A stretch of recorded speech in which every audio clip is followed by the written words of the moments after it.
પરિવર્તનના લીધે છેલ્લા ઘણા સમયથી વિવાદ વકર્યો છે। ક્ષત્રિયો એક થઈ રૂપાલાની ટિકિટ રદ કરવા માટે માંગ કરી રહ્યા છે।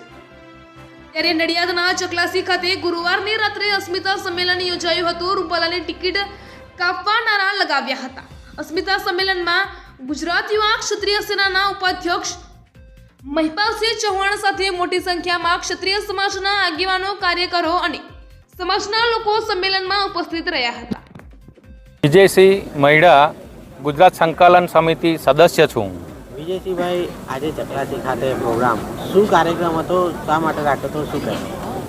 આજે ચકલાસી ખાતેનો કાર્યક્રમ આપ સૌ જાણો છો કે આખા ગુજરાત લેવલે અમારા ક્ષત્રિય સમાજે જે આંદોલન ઉપાડ્યું છે બેન દીકરીઓ માટે, એના માટેના પ્રતિકાર કરવા માટેનો આ પ્રોગ્રામ છે અને ગામડે ગામડે અને ઘેર ઘેર સુધી આ પ્રોગ્રામ અમે લઈ જઈશું અને સન્મુખ અત્યારશાહી આ સરકારને જવાબ આપીશું। આજનું તમે સ્ટેટમેન્ટ જોઈ રહ્યા છો કે 14 તારીખે રાજકોટની અંદર અમારું મહાસંમેલન યોજવાનું છે। એના અનુસંધાનમાં જે સ્ટેટમેન્ટ આવી રહ્યા છે કે 10 ગણી પબ્લિક ભેગેરી અમે ફોર્મ ભરવા જઈશું। તો આ શું છે સન્મુખ અત્યારશાહી નહીં તો બીજું શું છે? અને બીજી એક વસ્તુ કહું કે કાજલ હિન્દુસ્તાનીનું જે બયાન આવ્યું છે એના અનુસંધાનમાં જે સમાજ એનો વિરોધ કરી રહ્યો છે, જે સમાજ વિશે કહેવામાં આવ્યું હતું એ સમાજ વિરોધ કરી રહ્યો છે, એને કોઈ પણ જગ્યાએ કોઈ પણ અટકાયત થતી નથી અને શાંતિથી એમનું આંદોલન ચાલે છે। અમારા નેતાઓ જ્યારે આંદોલન કરી રહ્યા છે ત્યારે રોકવામાં આવે છે અને એરેસ્ટ કરવામાં આવે છે અને ખોટી રીતે હેરાન કરવામાં આવે છે।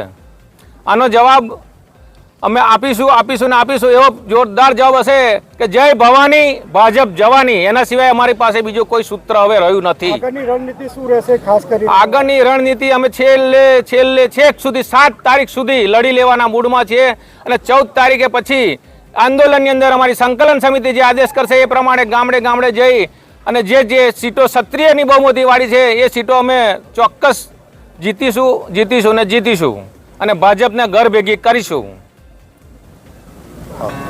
ચૌહાણ, મહિપાલસિંહભાઈ, શું છે આ રણનીતિ અને શું આજના મીટિંગમાં નક્કી કરવાનું છે? આ રણનીતિ નથી, હવે આ યુદ્ધ છે।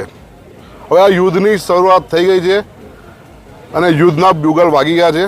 કારણ કે જે 15 દિવસથી જે સમાજ ખાલી 2 હાથ જોડીને વિનંતી કરી રહ્યો છે કે રૂપાલા સાહેબની ટિકિટ કાપો, પણ જો અત્યાર સત્તાધારી પક્ષને એવું લાગી રહ્યું હોય કે જો આ સમાજ કંઈ કરી શકે એમ નથી અને કે કંઈ સમજી શકે એમ નથી અને હજુ ને હજુ આ સમાજને ઉશ્કેરવાનો કોશિશ કરી રહ્યા છે। આજનું જ તમને કદાચ મેં પ્રેસ નોટ વાંચી કે ક્ષત્રિય સમાજની સામે 10 ગણું સંમેલન કરશે રાજકોટમાં, એવા પ્રેસ નોટો મૂકી રહ્યો છે। એટલે ડાયરેક્ટલી ઇનડાયરેક્ટલી સમાજને ઉશ્કેરવાની કોશિશ કરી રહી છે।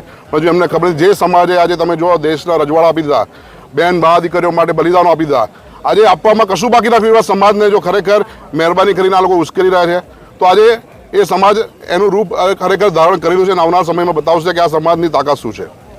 કઈ મતદાન બહિષ્કારની કે એવી કોઈ મુહિમ છેડવવાની છે એવું કંઈ કરો? જો હવે તો હવે બહુ દિવસ 15 દિવસથી અમે 2 હાથ જોડીને વિનંતી કર્યા છે કે હવે રૂપાલાની ટિકિટ કાપો, પણ હવે અમને એમ લાગી રહ્યું કે અમને રૂપાલાની ટિકિટ કાપવામાં કોઈ રસ નથી। બસ તો અમારો હવે એક જ મુદ્દો છે કે હવે ભાજપ ભગાવો, રાજપૂત બચાવો।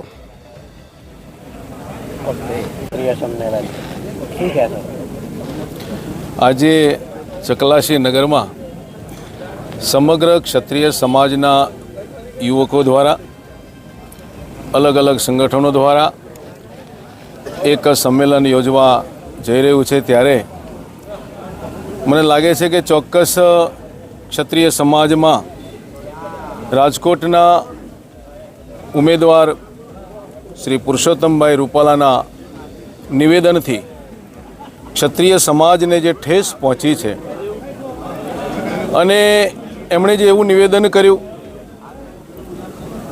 કે રાજા મહારાજાઓએ ભૂતકાળની અંદર રોટી બેટીના વ્યવહારો કર્યા, ક્ષત્રિયોની તલવારો કામ ના આવી અને આવી ટિપ્પણીને કારણે સમગ્ર ક્ષત્રિય સમાજમાં એની લાગણી દુભાઈ। આ ભારત દેશ, આ મહાત્મા ગાંધી અને સરદાર પટેલ સાહેબનું ગુજરાત એક સમભાવ, સદભાવ અને સમરસતાને વરેલું ગુજરાત છે અને ગુજરાતની અંદર ક્યાંક ભણેલો ગણેલો જવાબદાર વ્યક્તિ, પ્રજાનો પ્રતિનિધિ પોતાનું એવું નિવેદન આપે કે જેના કારણે સમગ્ર શાંત ગુજરાતમાં એક કડવાશ ઊભી થાય।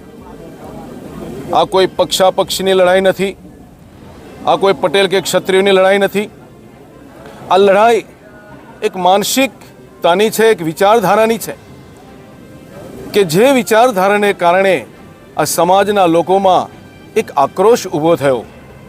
હવે આક્રોશને ડામવા માટે, એ સાચી વાતને સમજાવવા માટે ઠેર ઠેર સંમેલનો યોજાઈ રહ્યા છે.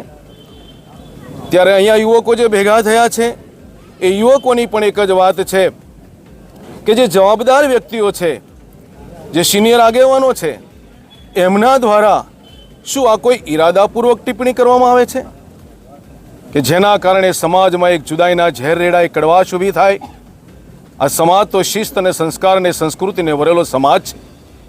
એ સમાજમાં હવે કડવાશ પોસાય તેમ નથી. અને એના માટે આ સાથીઓએ આ સંમેલન રાખ્યું છે અને મારે પણ અહીં આવવાનું થયું. હવે આગળનો કાર્યક્રમ આમ સંમેલનમાં એક સંવાદ દ્વારા આગળ ચાલશે. ઓકે. નટપુર ન્યૂઝ સખત અને સતત આપની સેવામાં. અમારા ફેસબુક પેજ, ઇન્સ્ટાગ્રામ, યુટ્યુબ ચેનલને સબસ્ક્રાઇબ કરો અને ફોલો કરો.